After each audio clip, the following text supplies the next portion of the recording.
Good afternoon. I'm out here at 2318 Marina Drive. It's currently on the market for $459. It's got a lot of fun features. I'll point out a lot of stuff as I go. Thing that certainly sets this place apart is it is in a little neighborhood community. Just spinning my head, it looks like about 7 houses in here. I'm sure I'm off a little bit on that number. They've got a boat ramp and a dock. And I just jumped a great blue heron, there's some mallards, and a bunch of geese with babies. Kind of hard to zoom in on, but a bunch of fluffy geese hiding in the reeds over there. Because it is a dedicated neighborhood, I'm trying to get the details from the listing agent. 2 things that he thinks he knows right now is there is a $205 annual fee to upkeep the well. I believe this whole neighborhood has got their own little water district. And then there's about it's $250 per person out here to maintain this little water feature. And then actually just around the corner over there, you can take a full-size fishing boat right out into Klamath Lake. A couple things to know about this area. While it is absolutely beautiful, everybody in town knows about midges. It's pretty easy to miss if you're doing your research from out of town. We've got these little bugs. They look a little bit like a mosquito, but they can't bite. They can't do anything except be annoying. But anywhere where you can see water, they can get thick for several weeks of the summer.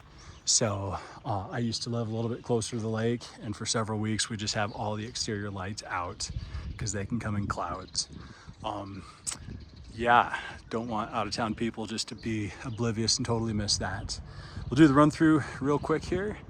I've seen 3 different roofs. The listing only says composition, but I only see that on the garage, which I think, actually the second garage, which I think would be the newest extension on this home. The rest of the roof, it's kind of hard to tell what it is. It looks really thick, like fireproof asphalt shingles, concrete, but I don't think that's quite it either. My best guess at the moment, it looks like metal. Looks like full-blown metal roof that's designed to look like shingles. We can certainly do some additional research if helpful. This does have a great front yard and a backyard, and we are on the end of a little cul-de-sac, so we've got very little drive-through traffic. Lakeshore Drive is just 50 feet uphill from the backyard, so we can hear a little bit of traffic from that. It's kind of a sleepy 2-lane road. It's one of the main thoroughfares for this part, but it still is kind of sleepy. But these guys have done a tremendous job. This place is a little bit dated, but it's got a lot of great space. I'm trying to scrutinize all the things that jump out to me, but there hasn't been much yet. As I say that, I see a little bit of settling cracks coming up from this corner of the garage, but everything's looking pretty good. I want to let you know I'm shooting this video on my widest angle lens. It actually does a great job of showing spaces, but I want to let people know sometimes it blows out corners. It can make some rooms look a little bit different, sometimes a little bit bigger than they actually are. But also, if I don't zoom back with these wider lenses, you can hardly see the room that I'm standing in. So it sure does help out for seeing a place.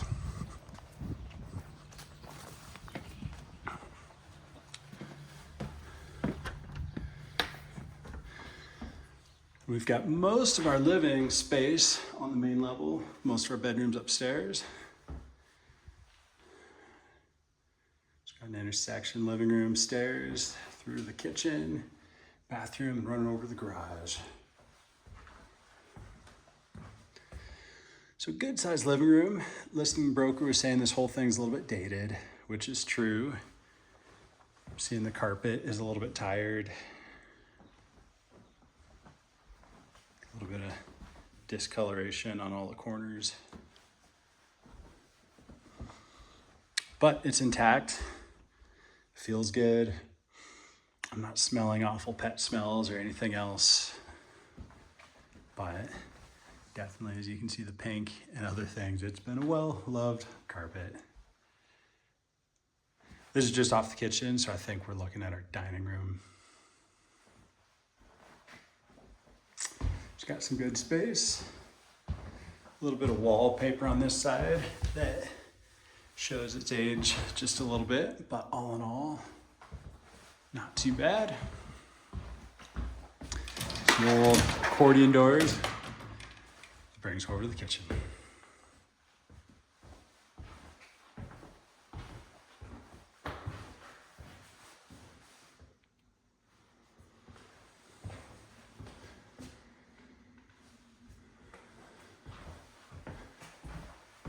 Nice little peek out the backyard. So they've done a great job with landscaping there. They have moved out, so everything that we see, except for the boat in the garage, we expect to stay.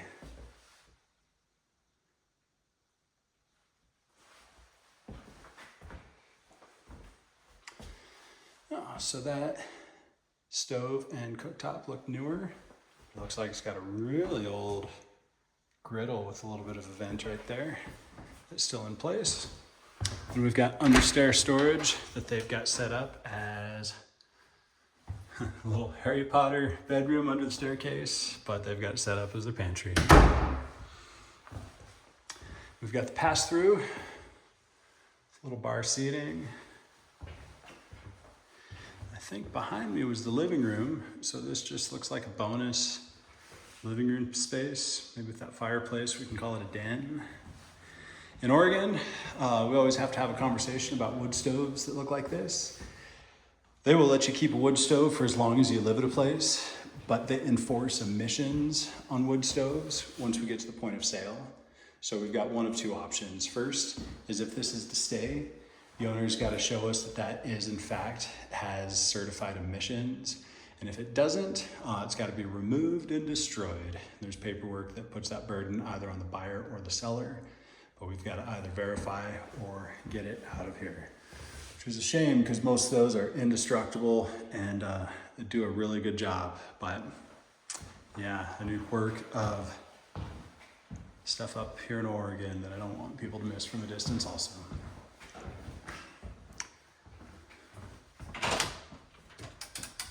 Oh, pass through brings us right back to the front door. Nice little coat closet. Again, lots of good landscaping, and you can see water right across the street. On the right, our laundry room. Looks like a little collapsible folding table. Folding for clothes folding table in the laundry room, as well as it folds right up in half. And behind us, we've got our first bathroom. Now for this off of living room and kitchen, it's our guest bath and it's only a half, so no additional tub shower or anything, just a sink and toilet. We've got double garages here. So this first room that we're standing in has got a full double size car door, and it looks like you get modern 2 cars in there. Some good storage shelves. There's lots of good space on a big clean slab. Smells dry, that always helps. Rheem hot water heater. In Oregon, if there's ever any lending involved, they always require earthquake straps. It's a pretty simple thing. Normally we just ask the seller to take care of that. It does not have that strapping at the moment, but that's a pretty easy fix. I see ventilation on top, so I think that is a gas line. That looks, I want an inspector's opinion. I love seeing bright yellow to make it obvious that it's a gas line. I don't know my plumbing well enough to know if that's an old water fitting or it's an actual rated gas fitting. But that red handle is probably a good indicator. Occasionally we get some funny DIY work. Here's our furnace in the corner. We've got gas line as well. So even though we've got this humongous double bay garage, we've got a whole nother garage. Everybody jokes, hey, that stays with the house. Common phrase is anything's included for the right price, but at this point, I'm pretty sure this owner is planning on, of course, taking this boat with him. But that does show not only does it look like an awesome opportunity just on the other side of the driveway, but it looks like this owner's really been enjoying the water. This is first spot to the back door, to the backyard. We'll run upstairs before getting outside again. So Klamath Lake, when you look at a map, it looks like it's about 26 miles long. It's got 2 different islands on it. Actually had an opportunity to sell one of those islands a couple years ago. It's got phenomenal fishing, a number of places. It's such a big waterway. It's been rated for wild birds to come through. It's the Pacific Northwest Flight Corridor for all migratory waterfowl, which means I read a few years ago that Klamath Falls was the city that was rated #1 for the most variety of birds to come through any city anywhere, which is pretty cool. So all of that water, all of that opportunity, the thing that I don't want out of town people to miss is it's also got green algae, which means in the summertime, it looks like split pea soup. The fishing's still amazing, the birds still come through, but it does not turn into an incredible water ski lake because we've got a couple great water ski lakes like Lake of the Woods right out of town. Yeah, awesome waterway, a lot of greenness. There still are a number of people that go windsurfing, kiteboarding, and a huge amount of sailing, actually, but a small amount of people that go swimming or wakeboarding because there's some other good options that aren't too far. So here's probably our second largest bedroom that we're walking through.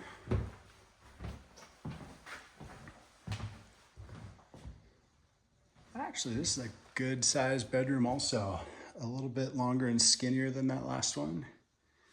And our master beyond this is significantly bigger as well.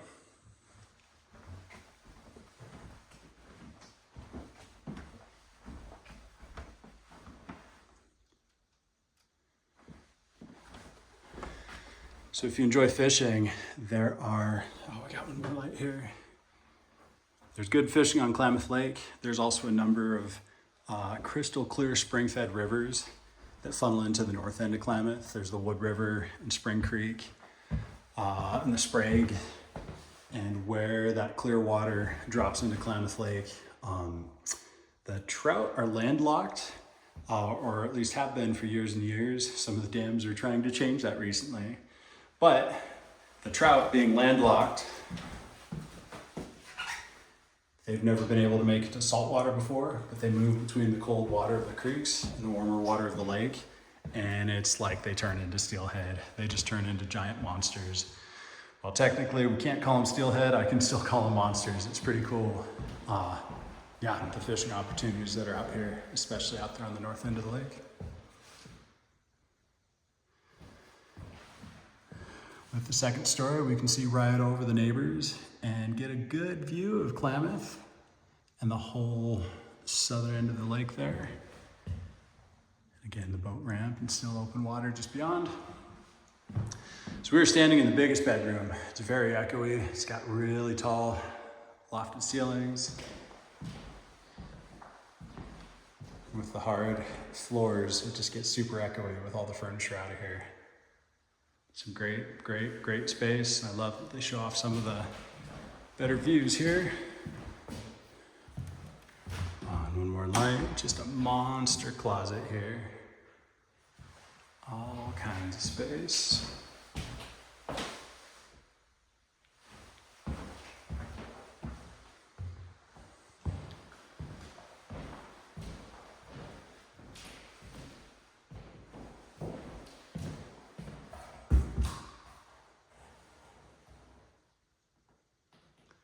Enormous double vanity.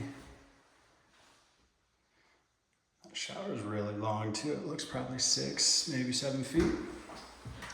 Good view into the backyard.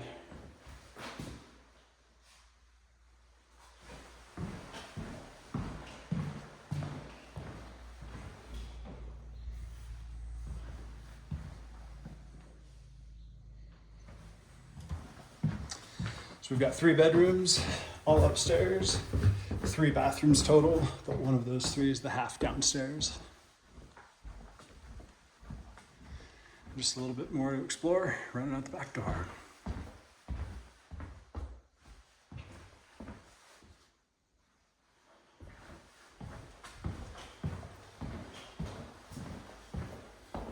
Some fun double pane French doors going out back.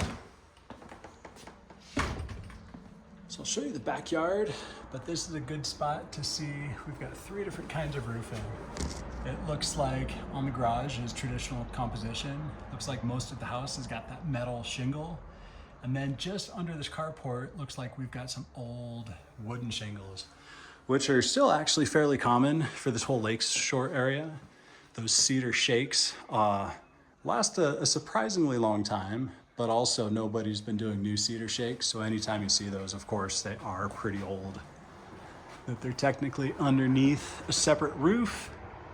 That's good, but a little bit unusual. Doing a fantastic job with this backyard. We've got sprinklers, a lot of good green grass, a couple raised garden beds over in that direction.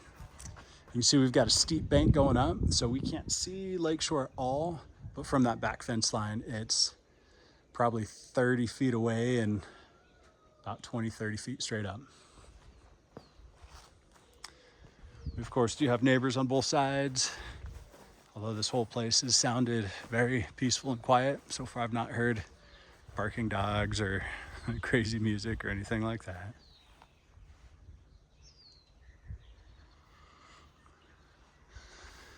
It's like a big fruit tree.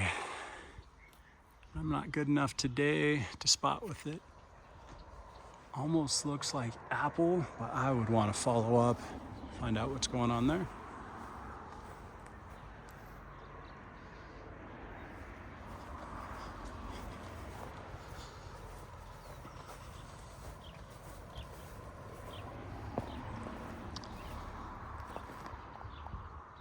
Looks like a couple raised beds built up, but not very raised. Looks like they're pretty empty.